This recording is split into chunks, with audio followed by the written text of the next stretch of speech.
Bonjour à tous les amis, bienvenue sur la chaîne Mad Max 3. Ça y est, c'est fait. Macron s'en va en guerre. Macron a donc envoyé 3 rafales parce que les Ukrainiens ont balancé des drones rafistolés au ruban adhésif en Pologne. C'est ce qui est indiqué sur les commentaires. Ce ne sont pas des drones russes qui ont attaqué la Pologne, mais des copies ukrainiennes. Donc on voit sur les photos des drones un peu rafistolés. 3 rafales envoyées en Pologne pour sécuriser l'espace aérien, en plus de la flotte de guerre près des côtes chinoises. Macron et son état-major participent à l'escalade de la guerre mondiale, en réalité pour défendre les intérêts de la bourgeoisie française sur tous les continents. L'armée française, un pas de plus vers la guerre. Après l'interception de drones russes en Pologne, Macron vient d'annoncer l'envoi de 3 rafales sur place afin de contribuer à la protection de l'espace aérien polonais.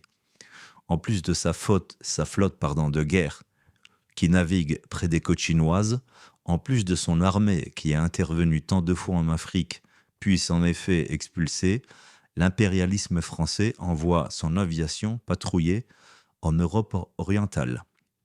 Macron et son état-major parlent de défendre la paix tout en participant à l'escalade de la guerre mondiale. Ils agissent en réalité pour défendre les intérêts de la bourgeoisie française sur tous les continents. Donc c'est quand même incroyable. Macron déploie nos avions de guerre, la France joue les proxys sur l'OTAN, pendant que notre pays s'effondre, pendant que les hôpitaux manquent de moyens, que l'inflation étrangle les ménages et que la dette explose. Emmanuel Macron envoie 3 rafales en Pologne. En fait, ce qu'il cherche, c'est la guerre mondiale.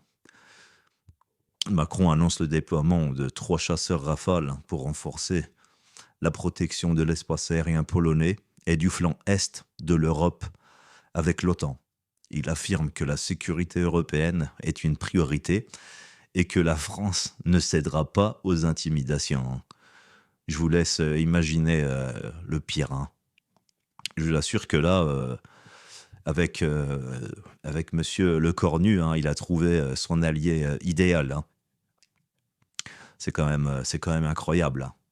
Il affirme que la sécurité européenne est une priorité et que la France ne cédera pas aux intimidations russes. Mais il n'y a aucune intimidation.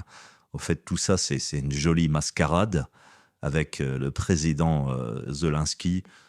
Honnêtement, là, on part complètement à la dérive. Les amis, je vous laisse commenter un maximum. Dites-moi ce que vous en pensez. Et bien sûr, on lâche rien. Salut.